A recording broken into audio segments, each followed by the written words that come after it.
Hey guys, welcome back to the channel. If you are new here, my name is ChimereNicole, and today we're going to be doing a celebratory video.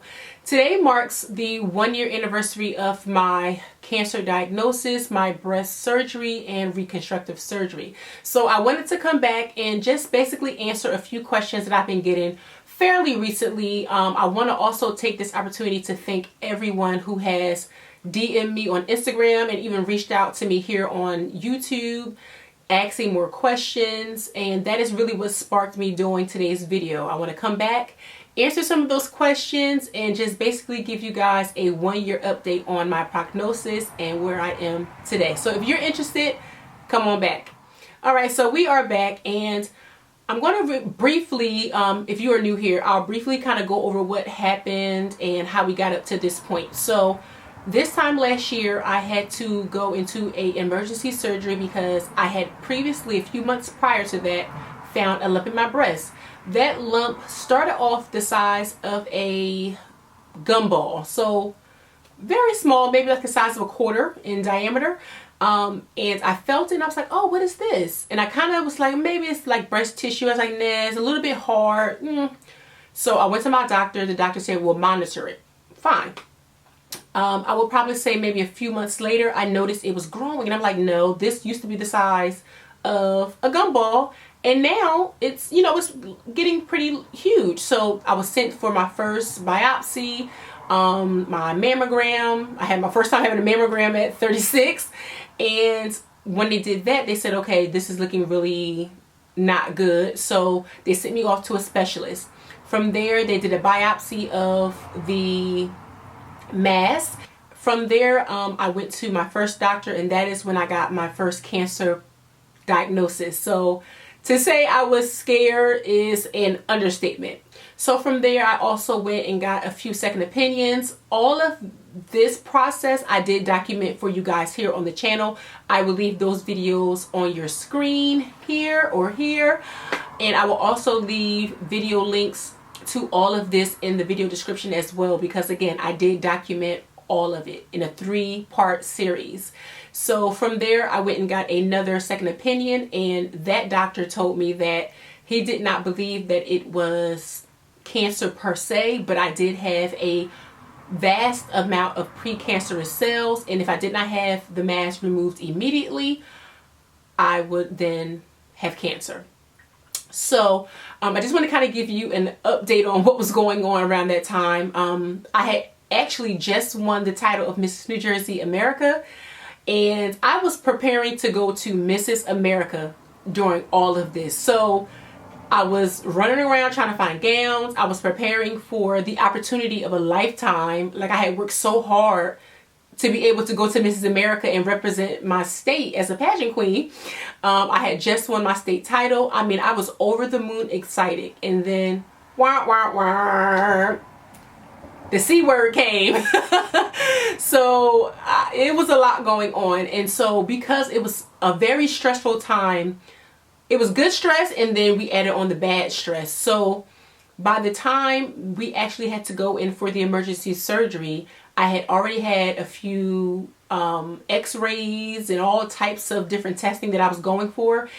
And by the time we actually got to surgery, I was told that my surgery with the actual lump removal as well as the reconstruction, my surgery in total should be about 4 hours. Just to backtrack a little bit, the type of lump that I had was called fibroadenoma, and it's basically an excessive growth within the breast tissue, and I had precancerous cells surrounding that mass, and so that's where the cancer diagnosis kind of came from.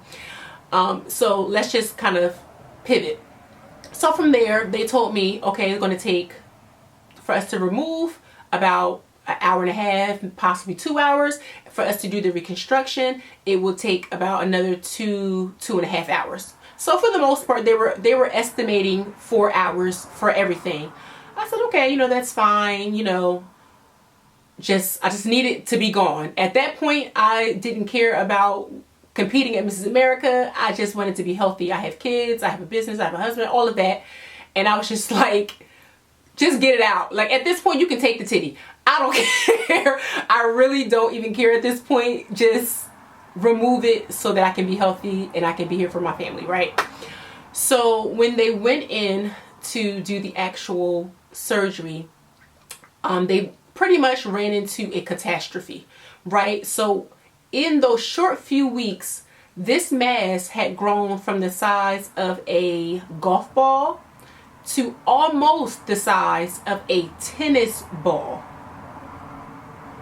Yeah, that was because this mass had attached itself like a leech to my breast, to my nipple, to my areola, and it started to feed off of the blood supply that was my areola. Because it started to feed off that blood supply, it was growing at a massive rate. I mean, it was just every day, just growing until it got to the size of almost a tennis ball. So that basically meant my surgery went from 4 hours to 8 hours. So I was under the knife for over 8 hours to remove all of the tissue, remove all of the mass, and then for them to reconstruct it. This also played a role in the reconstruction because by this point, because it had grown so much, they had to remove more of my breast tissue in order to reconstruct it. So they took tissue from one side, put it on the other side, tried to make it even, had to remove half the nipple, then reconstruct a new nipple. It was a lot going on. So 8+ hours later, I woke up from surgery and I just cried because I was so thankful that God had brought me through. So fast forward. Today I want to talk about the aftermath of all of this, the physical healing, the mental healing, where I am today, and just some updates. So healing. Again, I do have a video on the first few days of post-surgery, and I will leave that video again in the video description. But overall, my healing process was pretty straightforward. I can't remember, even now, I can't remember any day where I was just so much in pain that I couldn't function. I did take medicine for the first few days and I kind of tapered that off. The medicine that they gave me at that time didn't do anything. I think I have just a high tolerance or something. They gave me, was it Oxycontin?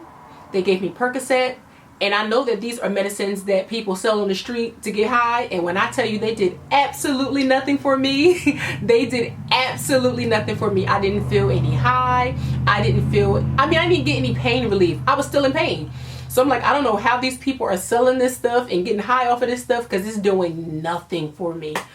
So I actually had to call one of my clients who is an ER doctor and ask her what I can do in terms of the medicine and how I could possibly mix it or something, because I was getting no relief.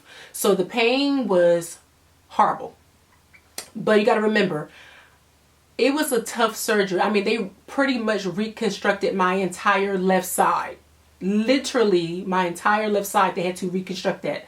So it was like they scooped everything out and then put it together like a puzzle, and it was a lot. So of course, you know, I was swollen, I was bleeding, I was going through my bandages. It was a lot. So the pain, I would probably say on a scale of 1 to 10, the first day was a 10. As the week went on, it definitely went down to a 7 and a 6. It was very much feasible for me to be able to function on a day-to-day. Of course, I wasn't able to lift my arm up above my shoulder. I wasn't going to try to. I was extremely scared to get all of my bandages and my sutures wet.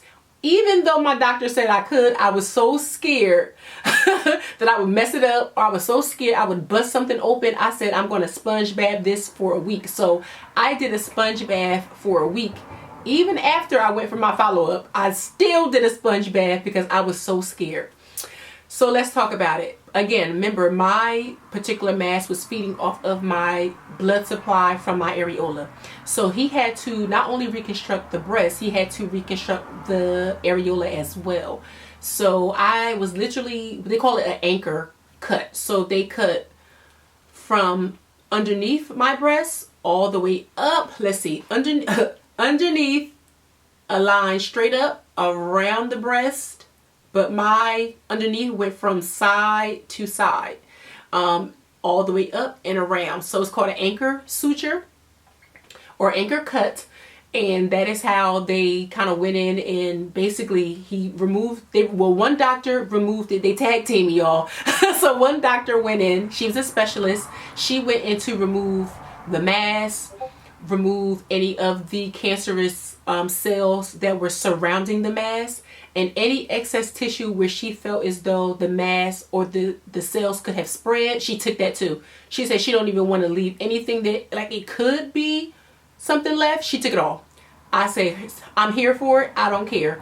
So she took all of that, and then from there she took some tissue from this breast to put over here, and then my other doctor came in to reconstruct it. So I don't know how he did it. And when I tell you, this man marked me up, I had ink way up here. He is Picasso. You would not be able to tell that I went through such a traumatic surgery, because he did so well with the reconstruction. I mean, they look amazing. I actually will walk around the house with no I'm never had no clothes on anyway, but I will walk around the house with no clothes on, and I am confident that not only my breasts are the same size and shape, but it looks like a normal breast. And when you're going through this type of surgery, that's one of the things that you worry about. Am I still going to feel like a woman? Am I still going to look like a woman? Am I still going to feel feminine? Am I still going to feel sexy? And so I can happily say I have no problem in that department, honey. Ow. So yeah, that is that. I play too much. I play too much, y'all.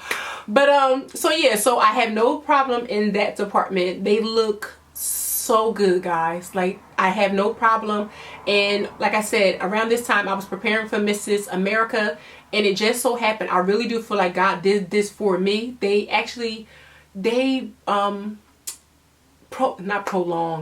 rescheduled my pageant. So it was supposed to be in October, and they winded up, I'm sorry, it was supposed to be in the first week of November. I was having my surgery in October, which means I wouldn't have enough time to fully recover in order for me to compete. But they winded up rescheduling my surgery, or they actually rescheduled Mrs. America for March instead of having it in November. So I had enough time to heal enough so that the swelling would go down. I would be able to walk and function properly. And I did go to Mrs. America. I did compete, and everything worked out the way it was supposed to. So I am so thankful for that. Let's talk about the mental healing. So again, when you're going through something like this, it is very traumatic on a lot of fronts. Like I said, you're dealing with not knowing what the end result would be. Not only any prognosis, even if it's not cancer, just the prognosis of, I have a lump in my breast and I have to have surgery to remove it. Going under the knife is not something that you should take, or it's not something that I took lightly, right? I knew that I was going to be going under anesthesia. I knew that they were going to have to cut me in order to remove that. But anytime you go under surgery, you never know. So you're dealing with the unknown. And so for me, I really had to kind of wrap my mind around the fact that I'm going under surgery and you don't know. And so I just had to really just put my faith in God and put my faith in the doctor's hands that I would be taken care of. I actually did get my affairs in order because you just really don't know. So I wrote out a living will. I made sure that insurance and stuff was all set. I made sure that I had a list of where everything was, making sure that everything was kind of set up for my business so that everybody knew where paperwork was. I really just had to get all of that in order. So just kind of doing that, it was very humbling to have to think about, especially at being so young, to have to really think about, I may not survive this. I don't know what's going to happen, so let me just prepare myself in the interim. So that was definitely a hard thing to swallow, but I knew I had to do it because that was just the nature of the beast. And I really don't think a lot of times people take into consideration the mental implications that these types of diagnoses have on women. So once we went through the 8-hour surgery, I woke up. like I said, the healing started. And I don't want to just talk about the physical healing, because if you had any surgery, you know that healing is just a painful process. It gets better each day. But I really want to talk about the mental healing. Like I said, when you hear someone say cancer, it does something to your mental health that I cannot explain. It puts fear in you, and I'm not a fearful person by any means. I believe God, I trust God, but to hear that and to be faced with the possibility of death, it just does something to you. And so I really had to focus during this time, during this year, really focus on getting my mental health back on track, knowing that I'm okay. I'm able to live my life like it's golden, okay? I really just needed to get past the prognosis, get past hearing the word cancer, get past always thinking about death in such a morbid way. And once I would probably say maybe like 6 months in, it's when it really hit me that I'm okay. It's okay to close that chapter in my life and start to move on and not always think about it. Because to be honest with you, I always felt like it was always in the back of my mind, like, did they get all of it? Is it going to come back? And when you're healing from this type of surgery, you have a lot of nerves that are trying to rewire themselves in your body. So any little pain or flicker or anything that I would feel, my mind would be triggered to say, is it cancer? And it can literally be just my nerve endings shooting, because again, I had a massive reconstruction. And so it could just be my nerves ending just shooting. And it would shoot from here, but in my mind it would go, is that cancer? No, it's just your nerves, Chimere. Or it's cold outside and you know the wind might have hit my chest. It's like, oh wait, maybe that's the cancer coming back. So I really had to train my mind to always affirm that I'm okay. I am safe. I am healing. It's okay to be sad sometimes. It's okay to not always be chipper. But I really had to get my mind out of the mindset of cancer, or, you know, death.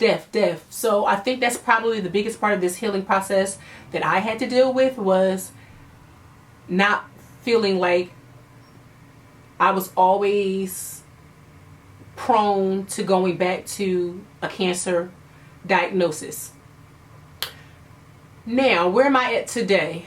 I will say I am thriving, honey. I am thriving. Like I said, it's been a year.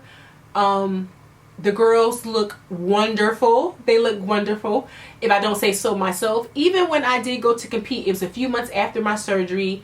I was still swollen, of course, but the girls look great. My doctor did such an amazing job on my reconstruction. And to be quite honest, it doesn't even look like, I mean, besides the scars, it doesn't even look like there was anything wrong. I mean, he did such an amazing job. And because I am a mother of 2 and I did breastfeed my kids, essentially, after all of this, all the swelling and some of the scars are starting to fade, it looks as if I just got a breast lift. So it just looks like he took my boobs and put them where they were supposed to be. That's literally what it looks like. Although, you know, I know and my family knows that there was a lot going on. I guess the general public would just be like, oh, she just got a nice rack. You know? Sorry.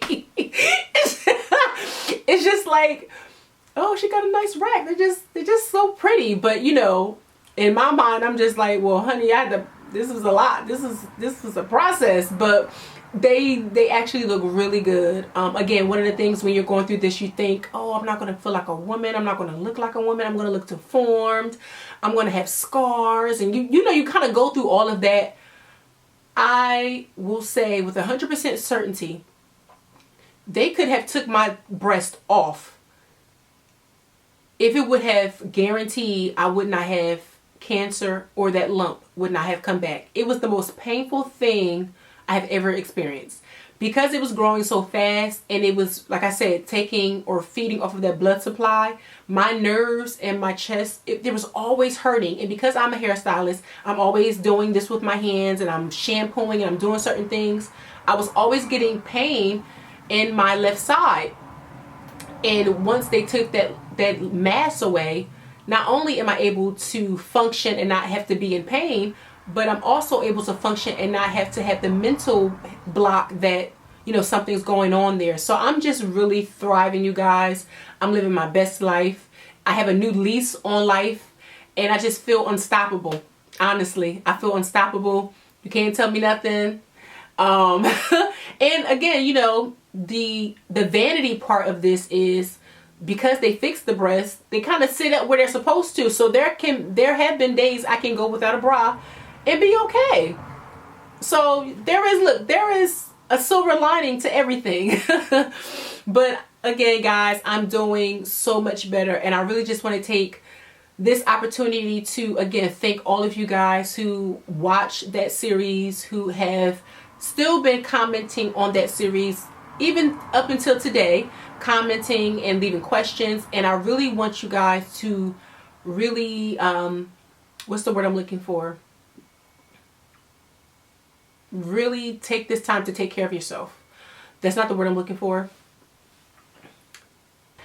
Check your breasts, ladies. Check your breasts, ladies. Check your breasts. I cannot stress this enough. Please do not think that it cannot happen to you. I have no family history of anything. No family history of diabetes. I don't have a family history of anything. I mean, high blood pressure, nothing. This came out of nowhere. So please don't think that it cannot happen to you. And I want you guys to really take your health seriously. It is October. It is Breast Cancer Awareness Month. Please check your breasts. Check your breasts. I cannot say it enough. Again, I really want to thank you guys so much for following this series. I want to thank you guys so much for even listening to me ramble on about my prognosis, my yearly update. But it's very important that I let you guys know that there is light at the end of the tunnel. And I know that there are so many of you ladies who are going through what I went through, and you are scared. You are scared to go to the doctors. You are scared to see what that lump is. You are scared because you don't want it to be cancer. You are scared because you don't want to have surgery. Trust me.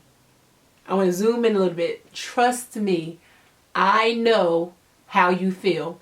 I promise you the best thing that you can do is be an advocate for yourself, and you need to speak up. Make that doctor's appointment. Go see that specialist. Go get those blood tests. Go get that mammogram, because it can save your life. It can save the life of your friends. It can save the life of your family. And because I shared my journey here on YouTube with you all, I know that me sharing my story has also helped to save lives of women as well, because now they know if I go to the doctors, it could potentially save my life. So sharing your story is going to help someone else. We are in this together. So again, ladies, please check your breast, check the tatas, honey. Get your fill on. So that's it, guys, for today's video. Thank you so much for watching. Stay tuned to the channel. I'm going to be bringing you some fun, exciting things on the channel. It's not going to be such a Debbie Downer type thing, but today we are celebrating, honey. This is my year anniversary, and I'm living my best life, and I'm going to share my best life with you here on the channel. So make sure you subscribe, and I will see you in the next video.